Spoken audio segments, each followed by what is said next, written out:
ఈ నెల 7వ తేదీన సిరిసిల్ల వేములవాడ పట్టణాల్లో సీఎం రేవంత్ రెడ్డి పర్యటించనున్నట్లు వేములవాడ ఎమ్మెల్యే ప్రభుత్వ విప్ ఆది శ్రీనివాస్ తెలిపారు. ఈ రోజు సీఎం సభాస్థలిని జిల్లా కలెక్టర్ అనురాగ్ జయంతి ఎస్పీ అఖిల్ మహాజన్ తో కలిసి పరిశీలించారు. 7వ తేదీన సీఎం రేవంత్ రెడ్డి సిరిసిల్లలోని ఎస్పీ కార్యాలయాన్ని ప్రారంభిస్తారని, అనంతరం వేములవాడ శ్రీ రాజరాజేశ్వర స్వామి వారికి పట్టు వస్త్రాలు సమర్పిస్తారని, ధార్మిక కార్మిక క్షేత్రాల అభివృద్ధి మా ధ్యేయమన్నారు. విద్య, వైద్యం, రోడ్లు, మౌలిక వసతుల కల్పనకి కృషి చేస్తామని, ముంపు గ్రామాలలో ఉపాధి కోసం ఇండస్ట్రియల్ కారిడార్ ఏర్పాటు కోసం ముఖ్యమంత్రికి వివరిస్తామని తెలిపారు. జిల్లాను అన్ని రంగాల్లో అభివృద్ధి చేసేందుకు సిద్ధంగా ఉన్నట్లు, జిల్లా మంత్రుల సహకారంతో జిల్లాలన్ని రంగాల్లో అభివృద్ధి చేయనున్నట్లు శ్రీనివాస్ చెప్పారు.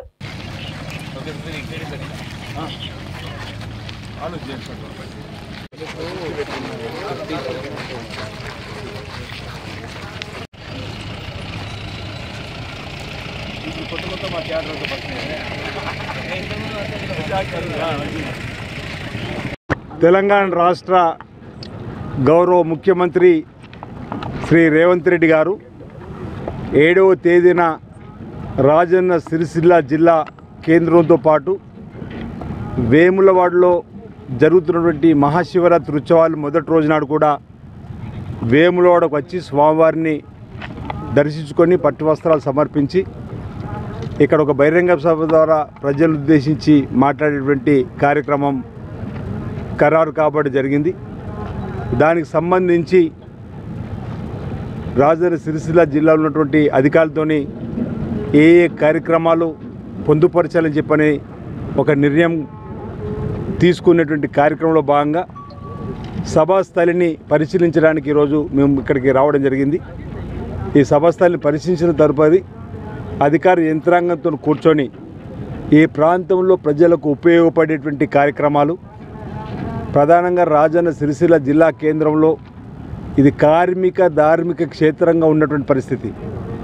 అక్కడ కార్మికులకు సంబంధించి, నేతలకు సంబంధించినటువంటి సమస్యలు ఏమైనా ఉంటే పరిష్కారం చేయడంతో పాటు వారికి భవిష్యత్తులో మెరుగైనటువంటి ఉపాధిని కల్పించేటువంటి కార్యక్రమం తీసుకోవడం, అదేవిధంగా ధార్మిక క్షేత్రంగా, ఆధ్యాత్మిక కేంద్రంగా వేములవాడలో దక్షిణ కాశీగా పేరుగాంచిన రాజన్న ఆలయం, ఈ ఆలయానికి కూడా వచ్చేటువంటి భక్తులకు మెరుగైనటువంటి సేవలు ఏ విధంగా అందించాలని చెప్పినట్టు ఒక ఆలోచన ఈ ప్రభుత్వం తీసుకునే క్రమంలో ఆ కార్యక్రమాలు కూడా పొందుపరచాలని చెప్పని ఒక నిర్ణయం తీసుకోవడం జరిగింది. దాంతోపాటు ఇప్పటికే ఈ ప్రాంతానికి వారు ముఖ్యమంత్రి అయిన తర్వాత సాగునీటి రంగంలో శ్రీపాద్ ఎల్లంపల్లి ప్రాజెక్టు ద్వారా మన ప్రాంతానికి సాగునీటి పనులు ముమ్మరం చేయించి ఆదేశించే క్రమంలో కొంత నిధులు కూడా విడుదల చేసి ఆ పనులు కూడా ప్రారంభం చేసేటువంటి కార్యక్రమం. అదేవిధంగా ఎల్లంపల్లి ప్రాజెక్టుతో పాటు 9th ప్యాకేజ్ ఏదైతే ఉందో మలక్పేట నుంచి అప్పర్ మానేరుకు పోయేటువంటి దాన్ని కూడా మరి ముందుకు తీసుకొని పోవాలని చెప్పని ఒక నిర్ణయం. దాంతోపాటు వైద్యము, విద్య, రోడ్లు, బ్రిడ్జీలకు సంబంధించినటువంటి అంశంలో కూడా వారి దృష్టికి తీసుకొని పోయి ఈ ప్రాంతాన్ని అన్ని రంగాల్లో కూడా అభివృద్ధి పత్రంలో తీసుకొని పోవాలని ఒక ఆలోచన తోటి ఈ కార్యక్రమం రూపొందించుకోవడం జరిగింది. ముంపు గ్రామాలకు సంబంధించిన సమస్య కూడా ఉంది, పరిశ్రమలు రావాలని చెప్పడం జరిగింది.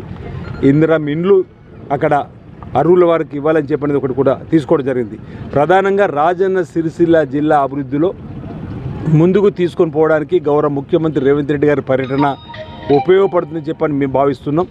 ఉమ్మడి జిల్లాకు సంబంధించిన గౌరవ మంత్రివర్యులు పొన్నం ప్రభాకర్ గారు, శ్రీధర్ బాబు గారు, ఇక్కడ ఉన్న మాజీ ఎమ్మెల్సీ జీవన్ రెడ్డి గారు, ఈ సంబంధిత మంత్రులు, దేవాదాయ శాఖకు సంబంధించిన మంత్రులు కొండ సురేఖ గారు, అదేవిధంగా నేతలకు సంబంధించినటువంటి మరి తుమ్మల నాగేశ్వరరావు గారు, ఈ జిల్లాకు ఇన్ఛార్జ్ మినిస్టర్గా సాగునీటి రంగంలో మరి ఇప్పటికే నిధులు విడుదల చేసినటువంటి ఉత్తమ్ కుమార్ రెడ్డి గారు, ఈ విధంగా మంత్రులందరూ కూడా ఈ రాజన్న సిరిసిల్ల జిల్లాకు సంబంధించినటువంటి ఎమ్మెల్యేలుగా ఇటు నేను, ఓవైపు చొప్పదండి శాసనసభ్యుడు సత్యం గారు, మానకొండూరు శాసనసభ్యుడు సత్యనారాయణ గారు, ఉమ్మడి జిల్లాకు సంబంధించిన శాసనసభ్యులు అందరికీ కూడా మేము ఆహ్వానిస్తూ ఉన్నాం.